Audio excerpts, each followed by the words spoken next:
Saudações a todos, que a paz do nosso Mestre Jesus nos envolva neste instante, que possamos usufruir da sua serenidade, da sua sabedoria, para aproveitarmos o máximo nesta reunião de hoje. Saudações também a todos os amigos que nos acompanham pela Rede Boa Nova de Rádio, ao vivo e também pela internet, pelas redes sociais. Sejam todos muito bem-vindos ao Centro Espírita Nosso Lar, Casas André Luiz. Uma casa abençoada, de fraternidade, de educação, que promove os ensinamentos da doutrina espírita e o Evangelho de Jesus de Nazaré. E neste momento em que iniciamos uma reunião espiritual como esta, é necessário que façamos a conexão com os mentores que nos acompanham do plano maior. Façamos então a nossa prece. De onde nós estivermos, podemos fechar os nossos olhos, imaginar e mentalizar a imagem de Jesus perto de nós, a sua aura tão elevada, tão sutil, trazendo tanta paz e serenidade, e vamos pedindo, amado Mestre, neste momento em que estamos aqui, nos colocamos à disposição para aprendermos os seus ensinamentos. Que a tua luz, a tua serenidade, a tua calma, a tua fé e a sua confiança em Deus, nosso Pai, nosso Criador, nos envolva neste instante. Inquietos que ainda somos, tão pequenos diante da tua grandiosidade, precisamos tanto da tua proximidade, da tua mão amiga, para podermos aprender melhor os teus ensinamentos. Fica conosco durante toda essa reunião, hoje e sempre. Que assim seja, graças a Deus. O tema de hoje para nossa reflexão foi retirado do livro Um Modo de Entender, uma Nova Forma de Viver, que foi trazido pelo médium Francisco do Espírito Santo Neto, e o espírito comunicante é o espírito Hamed. Para que a gente possa introduzir o tema, é importante fazer algumas considerações a respeito do autor desta obra, o espírito Hamed, que tem uma característica de ir fundo na psicologia humana, trazendo à tona algo que fica lá no nosso inconsciente, que nós vamos agindo de alguma maneira sem pensar, mas o espírito é muito cuidadoso em ir no ponto mais profundo da psicologia humana e trazer à tona esses fatos, essas condições que nós temos para que a gente reflita sobre como nós estamos agindo diante das diversas situações da nossa vida, porque sua proposta maior é que nós, com essas reflexões, possamos entender o que fazemos e as consequências que temos e a nossa necessidade de mudar, de renovar, de transformar as nossas atitudes, se é que queremos ter um futuro diferente daquele que hoje está aqui, se nós não estamos felizes com a condição que temos, ou se estamos passando por situações que não nos agradam. E especificamente desta obra, Um Modo de Entender, uma Nova Forma de Viver, foram retirados 2 capítulos, intitulado Pais, o primeiro capítulo, e o outro capítulo, Nossos Filhos. Apesar de ter o tema distinto, os 2 assuntos se referem aos pais verdadeiramente, mas também, como todos nós somos filhos ao mesmo tempo, também utilizamos essas reflexões para percebermos como filhos, como estamos agindo perante a nossa família. E o tema de família, ou sobre assuntos familiares, tem sido bastante recorrente nas mídias sociais, nas pesquisas do governo, nas pesquisas econômicas, porque nunca se viu tantos problemas com relação à família. E não sou eu que estou dizendo. Numa pesquisa recente do IPEA, o ano passado, em 2020, foram questionados um grupo de pessoas a respeito de quais eram os problemas mais comuns enfrentados pelos cidadãos. Problemas de características emocionais, financeiras ou familiares. Dentre as respostas que vieram, as mais comuns foram 13 assuntos que estariam trazendo mais problemas para os cidadãos.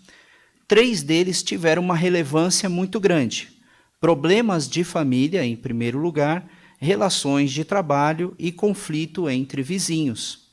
Mas o que mais nos chama a atenção é que, de todos os problemas de família, foram 52% dos relatos.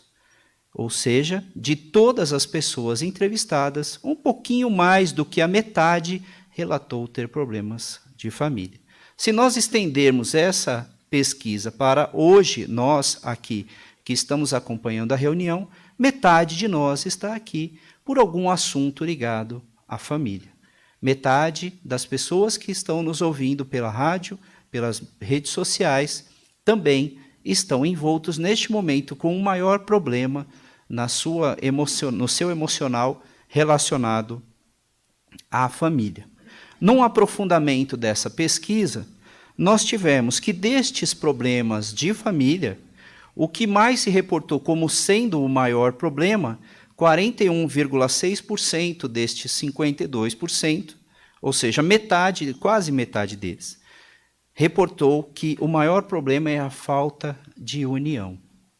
E o segundo, 21,6%, o distanciamento por causa do celular. Nós começamos assim, pensando a respeito dos números, porque nos dá uma dimensão do que nós estamos tratando e por que a relevância da gente compreender a família como sendo um desses aspectos tão importantes que abala o nosso emocional.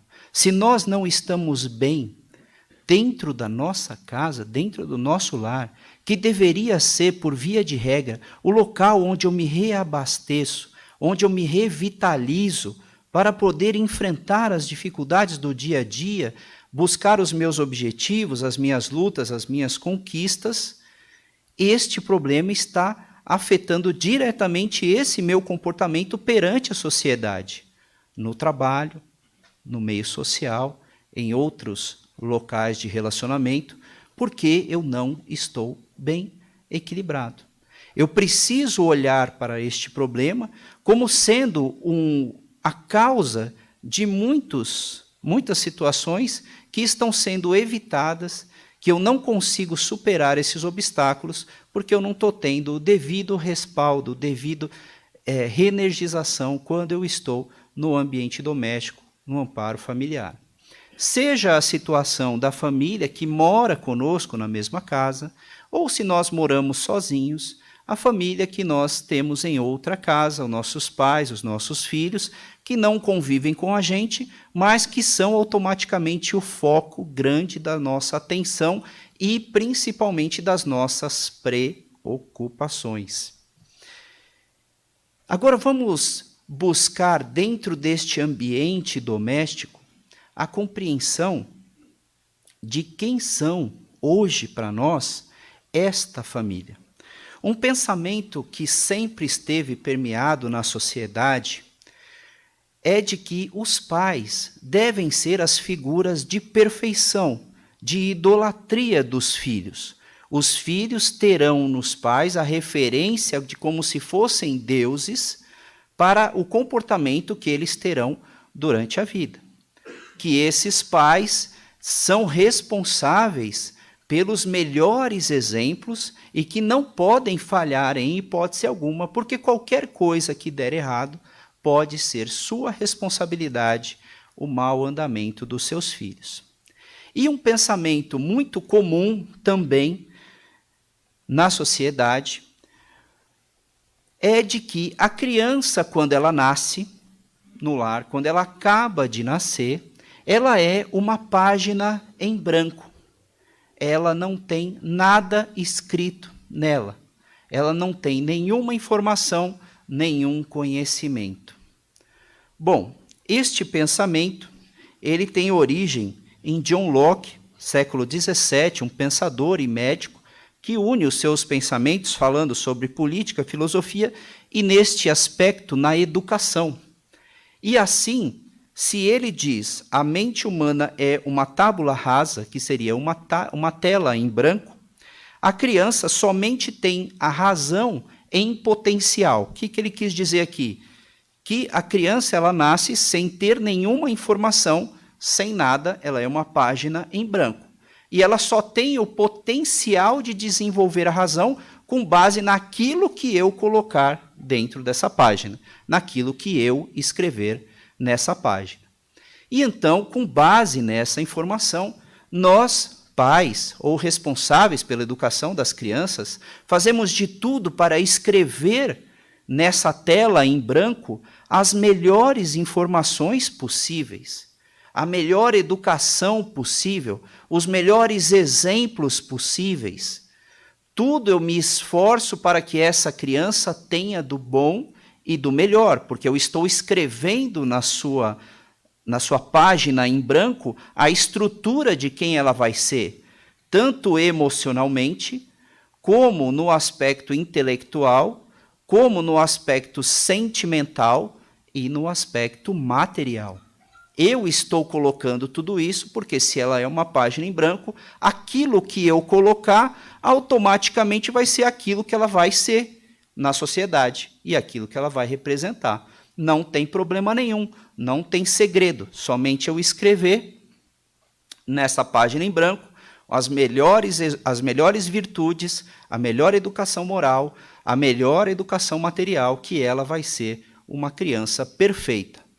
Praticamente a perfeição em pessoa, modelo para todos. Mas aí acontece uma coisa interessante na nossa vida, a adolescência.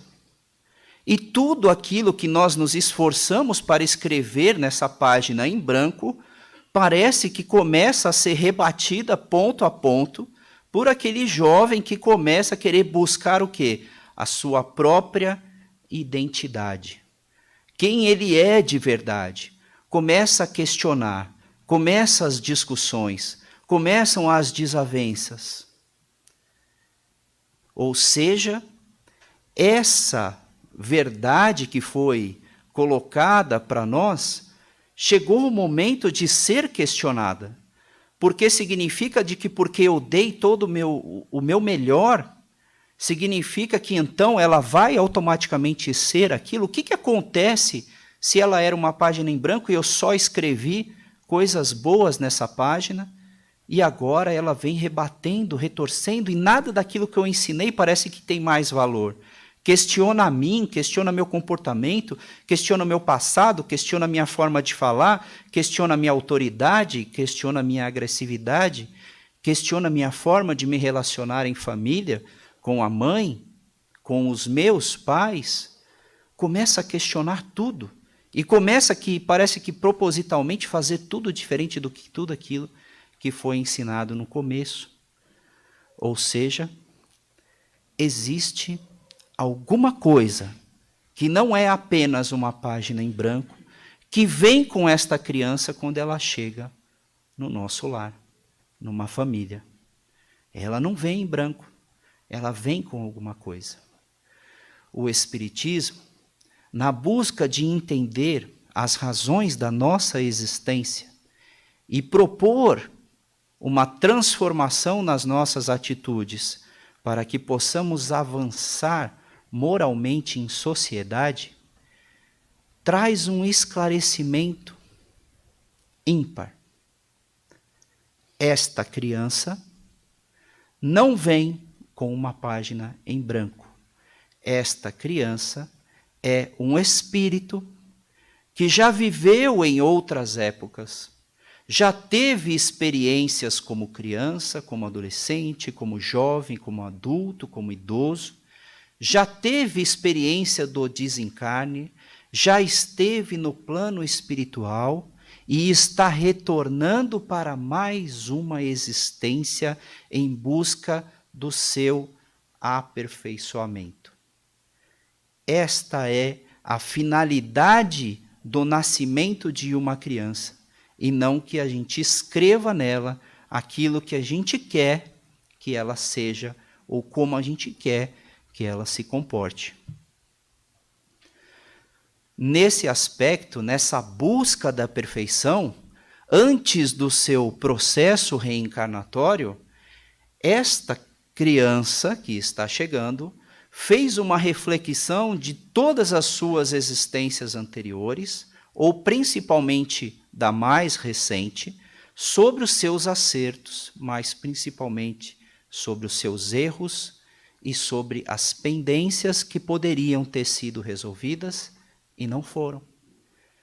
E juntamente com seres mais evoluídos do que ela, claro, que são os nossos anjos da guarda, que cansamos de falar, que estão o tempo todo conosco, os mentores, os protetores espirituais, os nossos familiares de outras existências que criaram afinidade conosco, planejamos uma reencarnação.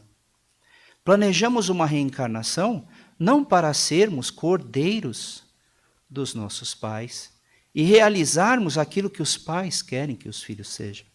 Planejamos a nossa reencarnação para, junto com esses pais, aprendermos sim os seus melhores valores, os seus melhores ensinamentos, e quando chegar a hora de, atingindo a juventude, a idade mais adulta, possamos vivenciar situações que vão constantemente testar aquilo que eu aprendi e eu vou me desenvolver.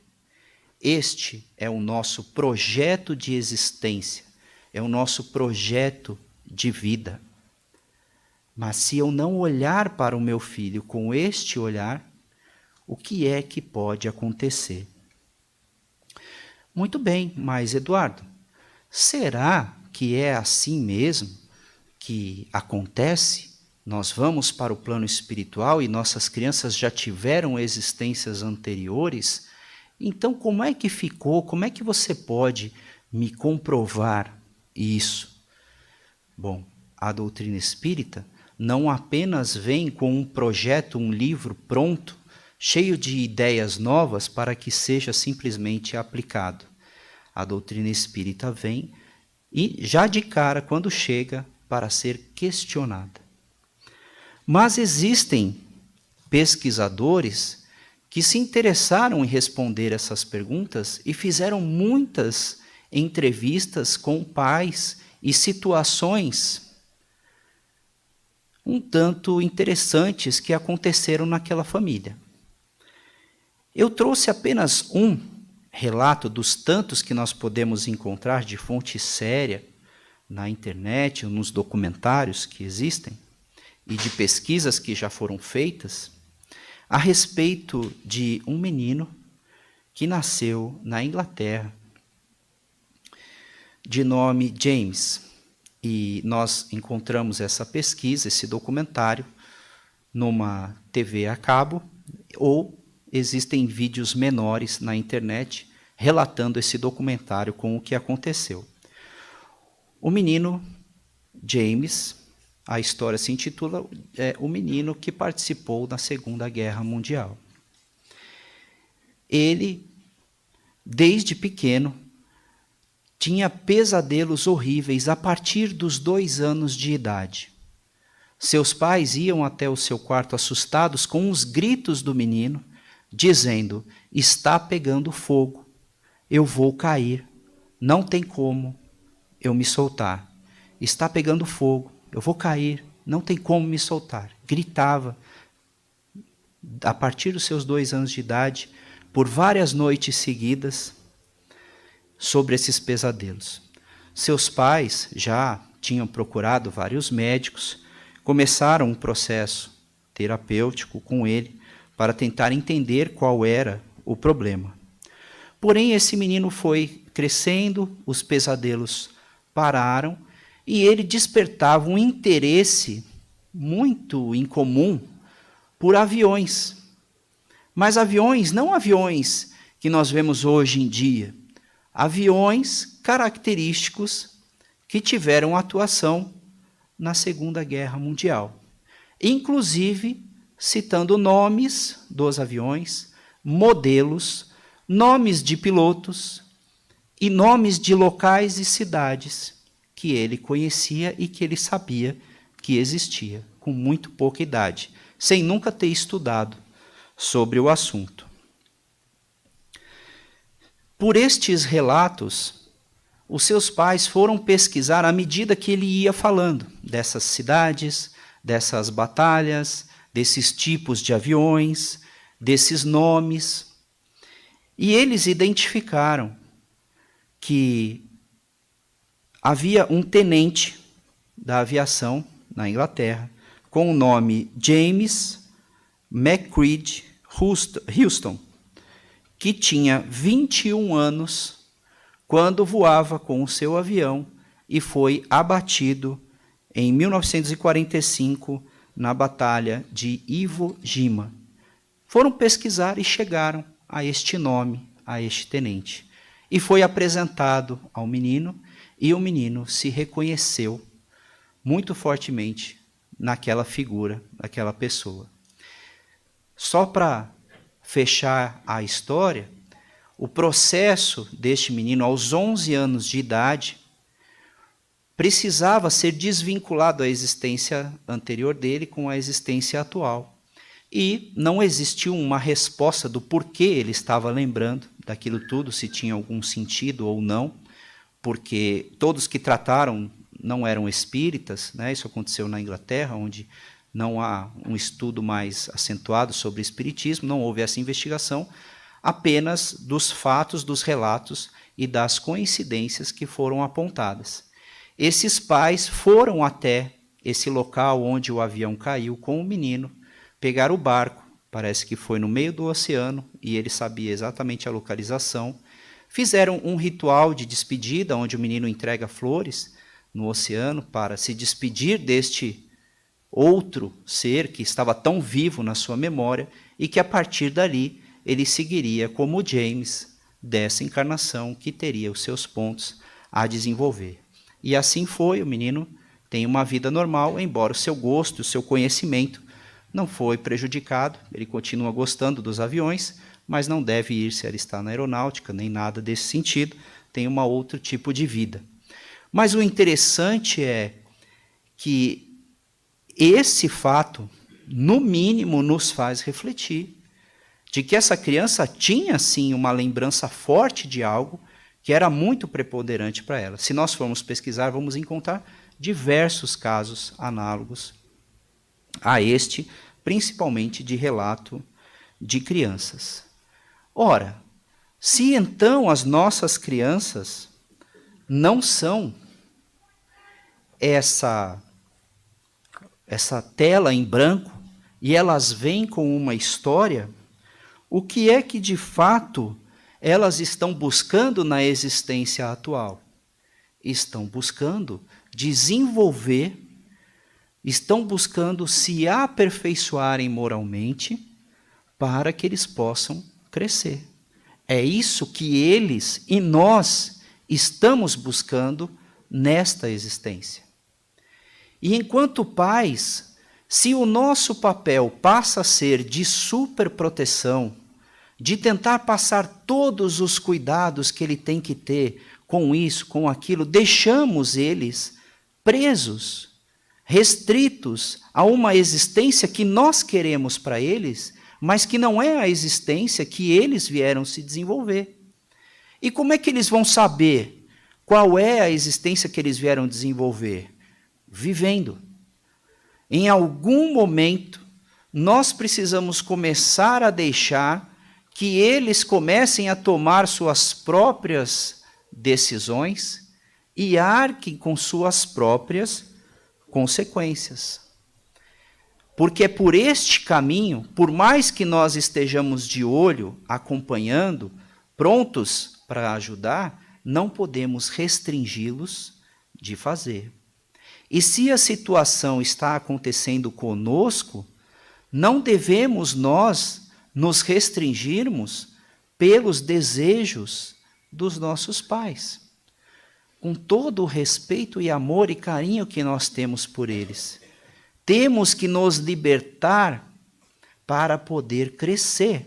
Temos que enfrentar essas situações para que a gente, no meio disso tudo, desenvolva essas habilidades, as ferramentas que nós precisamos para efetivamente termos confiança em nós mesmos, sobre a pena de criarmos adultos frágeis, inseguros, que não têm força para atuar na solução de um problema e nem dos seus próprios problemas, o que é mais triste. E vão sempre esperar uma solução mágica dos pais, porque desde pequeno foram intuídos por esses pais a terem todas as soluções voltadas para os pais. E olha que engraçado que, de uma forma análoga, começa a acontecer com os pais também.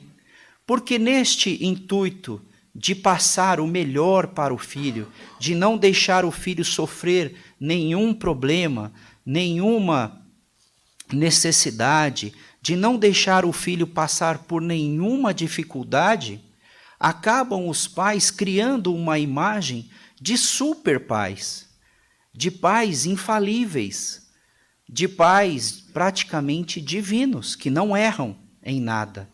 E isso faz com que o jovem ou adolescente, a criança, se sinta incapaz de fazer qualquer coisa que é feita por esses pais.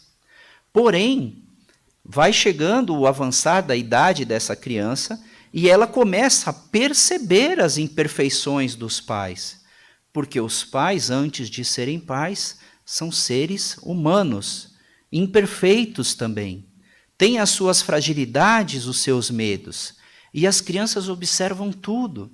Observam os medos desses pais, as fraquezas, as fragilidades, a sexualidade. Tudo aquilo que eles estão fazendo, eles estão observando e começam a questionar. É nessa hora do questionamento que o pai tem que se reconhecer, uma grande diferença que o Espírito Hamed fala, a diferença entre ser perfeito ou estar na função de pai. Você pode sim trazer bons exemplos para o seu filho, porque você está na função de pai e uma das funções é essa. Mas você não é o ser perfeito, não é infalível.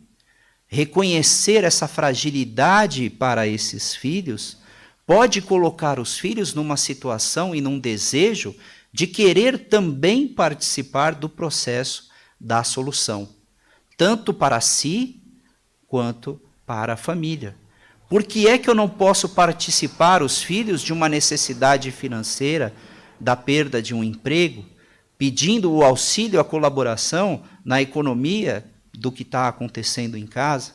Se ele já tiver uma certa idade, mesmo que estude, por que é que ele não pode ter um emprego para ajudar ou buscar ajudar a renda daquela família? E por incrível que pareça, parece que é um tabu para muitas famílias falar sobre isso. E o que nós vemos como reflexo disso são filhos vivendo com os pais. Não porque os pais precisam de auxílio, mas vivendo com 30, 40, 50, 60 anos. E não sai mais de perto dos pais, como se aquela autoridade fosse máxima e ele, fora do ambiente doméstico, sofresse qualquer tipo de perturbação que não deixa ele se desenvolver. Não sai mais dali, fica ali no ninho. Muitas vezes o seu relacionamento conjugal pode ser prejudicado por essa falta de libertação, o elo doméstico, e tantos outros problemas. Mas a maior questão aqui é que o espírito não vai ter a chance de aproveitar a sua encarnação para os desafios a que se propôs desde lá, do seu início, do seu nascimento. Todas as dificuldades que ele poderia atacar, desenvolver, criar soluções, criar inteligência, criar ferramentas, segurança, fé, confiança que nós pedimos na nossa oração inicial. A gente tem a fé, confiança em Deus, de que temos condição de resolver as situações, de passar por cima disso e de ficarmos bem. Ele não vai ter essa chance, essa oportunidade. Vai chegar o momento fatal de todos nós, que vamos desencarnar também. E o que é que nós vamos carregar para a espiritualidade? A consciência de ter segurado o desenvolvimento de um filho pelo amor, nós vamos chamar de amor, essa proteção excessiva, porque talvez seja como a gente entenda isso, e o filho que não aproveitou muitas oportunidades que teriam sido programadas na sua encarnação. Portanto, para a gente concluir o tema, é importante que nós tenhamos em mente que somos seres falíveis, que não somos perfeitos e nem estamos ao ponto de sermos os grandes responsáveis por tudo que acontece na vida dos nossos filhos. Em parte, a nossa consciência nos cobra que nós demos o necessário até que ele possa se desenvolver. A própria natureza, e não podemos tirar as nossas origens animais ainda, age com relação aos seus filhotes para que eles desenvolvam as características de caça, de voo pleno, as aves, para que eles possam seguir o seu caminho, apesar da existência dos pais, eles tenham as suas buscas. E neste exemplo, se eu considerar que somente eu sei todas as soluções, as melhores decisões, eu não permito que eles se desenvolvam. Nossos filhos precisam criar suas próprias regras, suas próprias leis, sua própria moral. Eu posso estar acompanhando e orando muito para que ele tenha os melhores sentimentos, as melhores intuições, esteja sempre amparado pelos bons espíritos em suas decisões, mas não devo tomar todas as decisões por ele.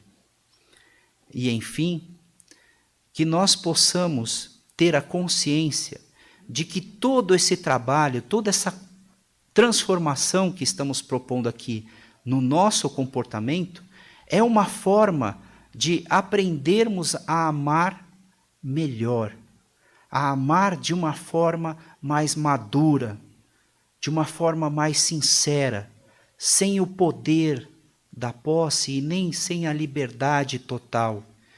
Que eu não seja duro ao ponto de quebrar, mas que eu também não seja tão suave, tão tranquilo ao ponto de deixar que coisas ruins aconteçam. Mas a medida entre um ponto e outro é a minha quantidade de amor que eu tenho, a maturidade no amor que eu tenho para que essa criatura cresça e se desenvolva. Que os bons espíritos nos amparem nessas decisões que temos de tomar todos os dias com a nossa família. E então, após termos conversado, discutido a respeito dos nossos comportamentos e atitudes, vamos exercitar um pouco do amor que o Mestre Jesus de Nazaré nos ensinou, doando por meio das vibrações, desejos que temos com todos aqueles que estão mais necessitados do que nós. Elevemos o nosso pensamento a Jesus e vamos vibrando pelos hospitais, pelas casas de saúde, que neste momento tem muitos pacientes acamados, internados, lutando pela própria vida, pela própria existência. Senhor, que a Tua mão abençoada possa encaminhar esses nossos desejos de saúde para todos esses nossos irmãos. que eles recebam essas energias e se curem, se for da tua vontade. Se não for possível a cura, Senhor, que eles tenham uma noite sem dor, uma noite tranquila. Vibremos por todas as famílias que estão com o coração apertado, na insegurança, no medo, sem fé, sem esperança. Que a tua mensagem, de alguma forma, Senhor, chegue até eles, até os ouvidos deles, e faça ecoar em seus corações, para que eles se fortaleçam, que, apesar do que possa acontecer, jamais estarão desamparados. E vibremos também pelo nosso planeta, a nossa casa, neste universo imenso, um lugar em que podemos crescer e nos desenvolver. Que essa energia de paz se reflita por todas as nações, por todos os governantes, por toda a população. Podemos também agora vibrar por uma pessoa específica que sabemos estar necessitada. E que todas essas energias, para cada um dos mentores particulares, seja direcionada para esse nosso irmão, nossa irmã, que está necessitado. E assim, Mestre Jesus, te agradecemos por esta oportunidade de estudo, de reflexão, por esta casa bendita que nos acolhe e que nos traz este momento de paz e de luz, de serenidade sobre nossa vida. Que os teus ensinamentos, Mestre, calem fundo na nossa alma e que possamos, com mais confiança e fé, colocarmos em prática no nosso dia a dia. Que assim seja, graças a Deus.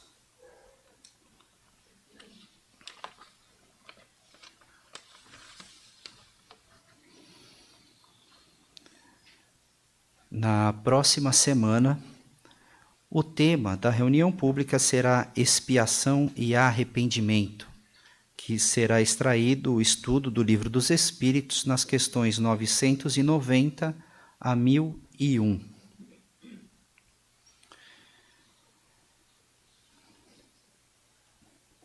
Para quem desejar, estamos com a lanchonete e livraria abertas na unidade de Santana, com os mesmos cuidados de distanciamento social, nos mesmos horários das reuniões públicas, para quem quiser retirar algum livro, comprar alguma obra. A livraria, a biblioteca e a lanchonete estarão à disposição nesse horário de reunião pública. Não perca o grande bazar que realizamos de 1º a 7 de agosto, no espaço da lanchonete, com todos os cuidados de distanciamento social. Aproveite as muitas variedades de presentes para o Dia dos Pais, roupas para adultos e crianças, sapatos, tênis, artesanato e diversos itens a preços imperdíveis. O bazar acontecerá em diversos horários para contemplar o público que frequenta as reuniões públicas. De terça a sexta-feira, de 3 a 6 de agosto, do meio-dia às 18 horas, e no sábado, dia 7 de agosto, da 1 da tarde às 4:30 da tarde. A partir de agora, nós encerraremos as transmissões pela rede Boa Nova de Rádio e continuaremos a transmissão pelas redes sociais. Boa noite a quem nos acompanhou pela rede Boa Nova de Rádio.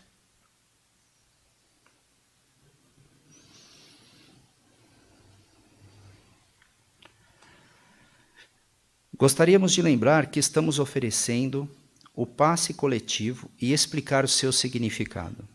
O passe coletivo é um momento em que se direcionam ou emitem fluidos para envolver a todos num mesmo clima fluídico, de uma só vez, com o auxílio da espiritualidade, que, como é nosso caso, oferecemos passe espiritual magnético.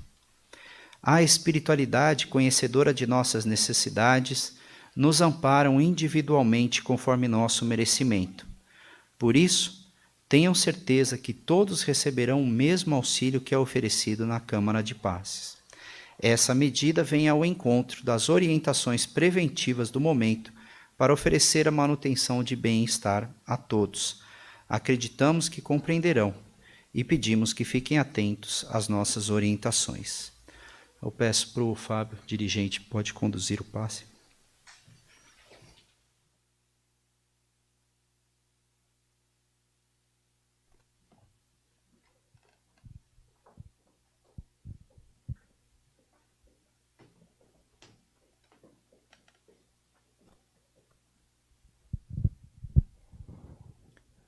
Vamos então serenar os nossos pensamentos, abrir as nossas mentes e os nossos corações e permitir que esses amigos queridos possam nos envolver e trazer até nós tudo aquilo de que mais necessitamos,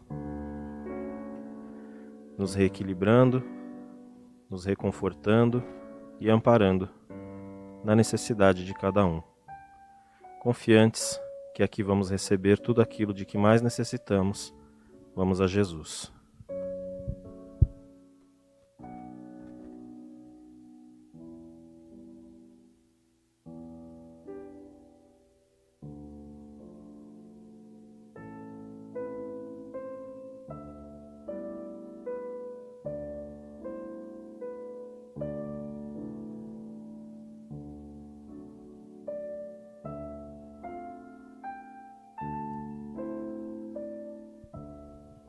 Graças a Deus.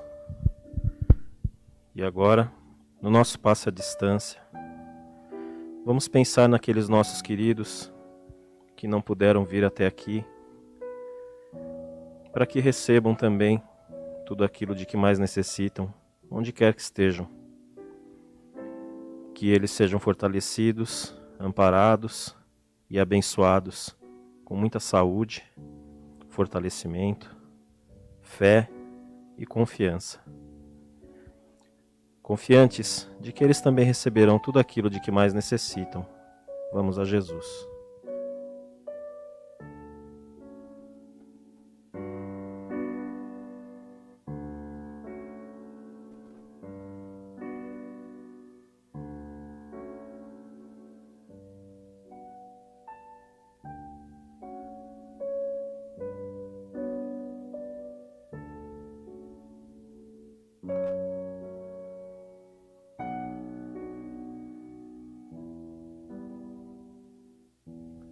Graças a Deus. Que possamos então permanecermos em conexão com esses amigos para a nossa modificação, a nossa melhora e que sejamos inspirados a continuarmos nos nossos tratamentos aqui nas próximas semanas. Graças a Deus.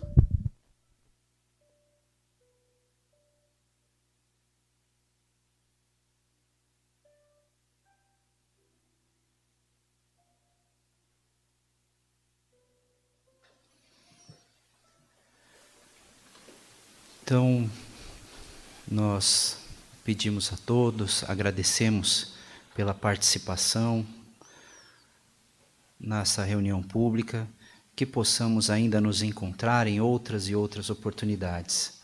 Que a paz do nosso Mestre Jesus nos envolva a todos, nos acompanhe até os nossos lares. E eu peço a todos que aguardem a orientação dos colaboradores para a saída, a fim de evitar as aglomerações nos corredores. E até o nosso próximo encontro, se assim Deus permitir, muita paz.